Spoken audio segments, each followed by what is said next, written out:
한세 실업입니다. 네, 한세 실업, 한세 실업이 얘기가 나왔는데, 뭐 이것도 뭐 대표적으로 무역 전쟁 관련돼서도 뭐 이슈가 있는 그런 종목이죠.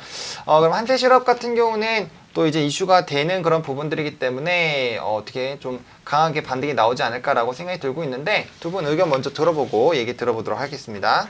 네, 한세 실업 같은 경우는 저는 오늘 스탑 홀딩 드리겠습니다. 네, 홀딩 나왔고요. 임유정 루키는 어떻게 생각하시나요? 네, 오늘 저 박나래 루키님과 동일한 의견으로 저도 미니 스탑 드리도록 하겠습니다. 두 분 다 의견이 모처럼 좀 똑같아지는 그런 부분인데, 네. 사실 주가가 이렇게 고공행진을 하다가 지금 좀 무너진 그런 부분이지만 아직까지는 120선까지는 터치를 안 했어요. 그래서 이게 갭을 메우는 흐름들이 나올 가능성도 큰데, 일단 미니 스탑 나왔으니까 두 분의 의견 한번 들어보도록 하겠습니다. 네, 한세 실업 같은 경우에는 이제 의류 주문자 상품 부착 생산 OEM 대표 종목이죠. 네, 한세 실업이 이제 시장 기대치를 밑도는 1분기 실적을 내놨습니다.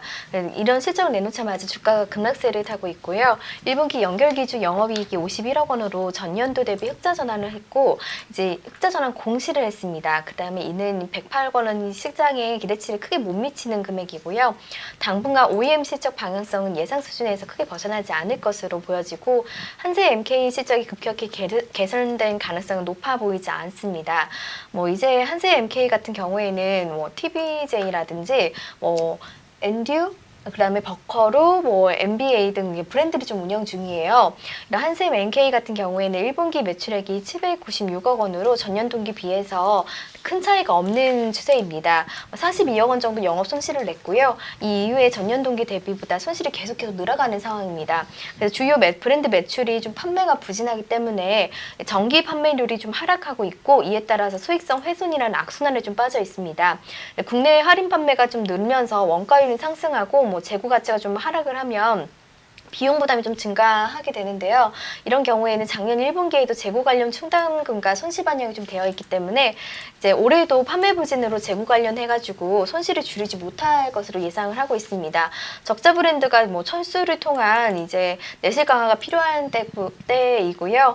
한세 실업이 본격적인 OEM 부분을 좀 순항하는 단계인데요. 1분기 OEM 부분의 영업이익이 93억 원으로 전년 동대비 해가지고 동기 대비 흑자 전환을 하고 있고요.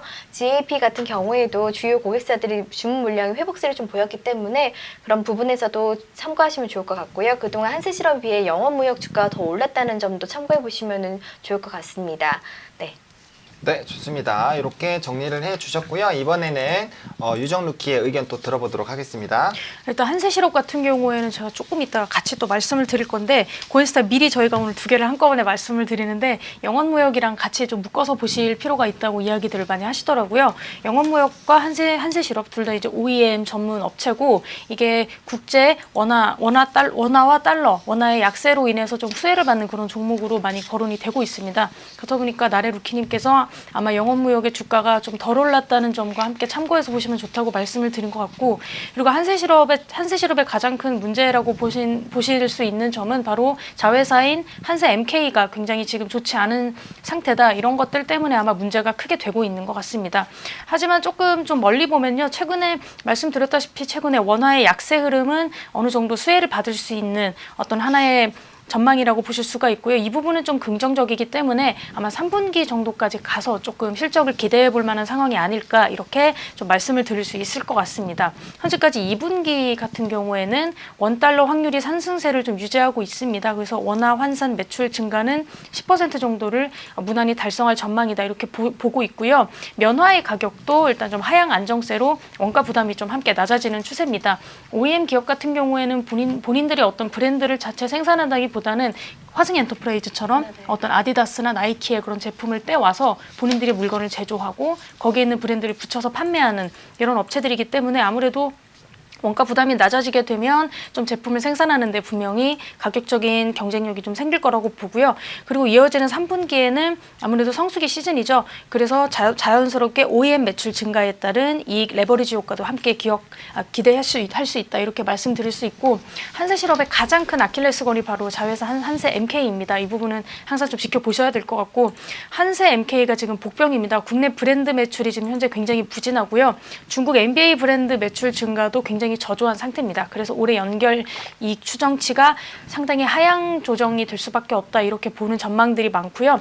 2분기 말 같은 경우에는 LPGA와 PGA의 복합 매장 오픈이 예정됐는데 골프웨어 브랜드의 매출 성장세가 이번 하반기 매출 방향성을 좀 가르게 되는 어떤 중요한 분기가 되지 않을까 지금 이렇게 살펴보고 있습니다. 그래서 우선은요, 한세실업 지금 오늘장 같은 경우는 매물대에 걸려 있어서 조금 조정이 생겼다가 지금 반등 소지를 보이고 있는데 그렇다고 물량이 그렇게 많이 소화되고 있는 것 같지도 않고 좀 거래량도 그렇게 많아 보이진 않습니다. 하지만 좀 앞으로의 전망 3분기까지 갔었을 때 좀 가지고 있는 어떤 좀 모멘텀들이 좀 남아있기 때문에 지금 이거를 좀 매도해서 좀 급하게 좀 정리를 하는 것보다는요, 일단은 가지고 계신 분들은 홀딩을 하시고, 하지만 지금 접근하기에는 큰 어떤 모멘텀은 없기 때문에 접근만 좀 자제해 주시면 좋을 것 같습니다.